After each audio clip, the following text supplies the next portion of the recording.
இன்றைக்கி என்ன சமையல் பார்க்கலாமா? இன்றைக்கி வந்து ப்ரான் ஃப்ரையும் நெத்திலி மீன் குழம்பும் தான். ப்ரான் வறுக்கிறதுக்கு வந்து வெங்காயம் கட் பண்ணி வச்சாச்சு, பூண்டு கட் பண்ணி வச்சுருக்கேன், தக்காளி கட் பண்ணி வச்சுருக்கேன். ஃபிஷ் குழம்புக்கு புளி ஊற வச்சாச்சு, பூண்டு இடித்து வச்சுருக்கேன், பூண்டு பச்சை மிளகா கருவேப்பிலை எடுத்து வச்சுருக்கேன். 2 வெங்காயம் 2 தக்காளியை மிக்சியில் போட்டு அப்படியே பல்ஸ் கொடுத்து எடுத்து வச்சுருக்கேன். அதை அப்படியே வதக்கிக்கிற மாதிரி.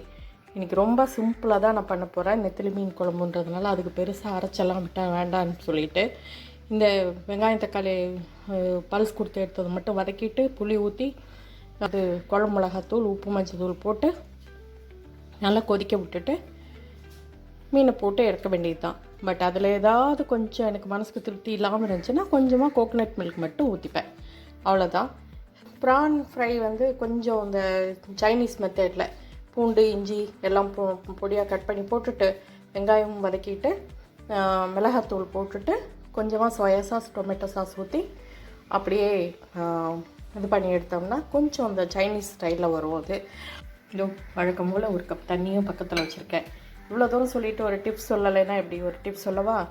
எந்த புளிக்குழம்பாக இருந்தாலும் அந்த புளியோட வெடிப்பை அடக்கிறதுக்கு ஒரு சின்ன துண்டு வெல்லமோ இல்லை ஒரு அரை ஸ்பூன் சர்க்கரையோ சேர்த்துக்கிட்டிங்கன்னா அது நல்லாயிருக்கும், ரொம்ப டேஸ்ட்டாக இருக்கும். அது வந்து மீன் குழம்பாக இருந்தாலும் அடுத்த தரம் ட்ரை பண்ணி பாருங்கள். நான் நிறைய வாட்டி சொல்லியிருக்கேன். அதுக்கப்புறம் டேஸ்ட் டிஃப்ரென்ஸை நீங்களே ஃபீல் பண்ணுவீங்க. ரைஸும் பார்த்திங்கன்னா குக்கரில் ரோபோ குக்கரில் டைமர் போட்டு வச்சுட்டேன். நான் அவ்வளோதான், ஸ்டார்ட் பண்ணிட்டேன். ப்ரான் பார்த்திங்கன்னா வதக்க ஆரம்பித்தாச்சு. ஃபிஷ் குழம்புக்கு வதக்கிட்டுருக்கேன்.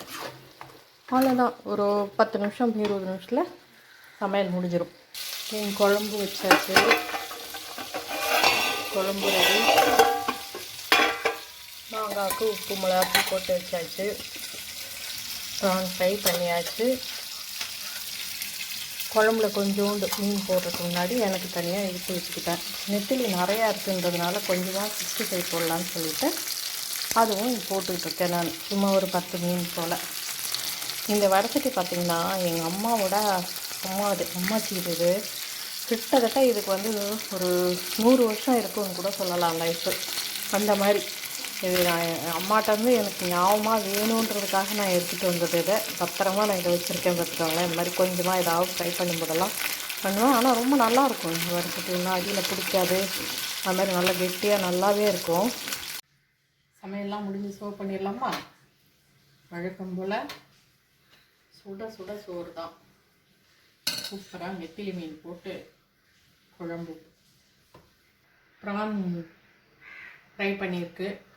இது கூட நெத்திலி மீன் கொஞ்சம் நிறையவே இருந்தது, அதனால் குழம்புல போடுறத கொஞ்சம் குறைச்சிட்டு கொஞ்சமாக 65 மாதிரி பண்ணியாச்சு. சொல்ல மறந்துட்டேனே, எனக்கு இதோ கொஞ்சமாக மீன் போடுறதுக்கு முன்னாடி குழம்பு எடுத்து வச்சுருக்கேன். ஆனாலும் இது சாப்பிட எனக்கு மனசுக்கு திருப்தியே வராது. அது என்னமோ தெரியல, மீன் போடுறதுக்கு முன்னாடி எடுத்து வச்சாலும் மீன் குழம்பாவே தான் எனக்கு தோணும். அவ்வளோதாங்க. ரசம் இருக்குது, தயிர் இருக்குது. இந்த வீடியோ உங்களுக்கு பிடிச்சிருந்துச்சுன்னா லைக் பண்ணுங்கள், ஷேர் பண்ணுங்கள், கமெண்ட் பண்ணுங்கள். புதுசாக பார்க்குறீங்கன்னா சப்ஸ்கிரைப் பண்ணிக்கோங்க. இந்த மாதிரி இன்றைக்கி என்ன சமையல் எடுக்கிறது உங்களுக்கு பிடிச்சிருக்கா சொல்லுங்கள். தேங்க்ஸ் ஃபார் வாட்சிங். பாய்.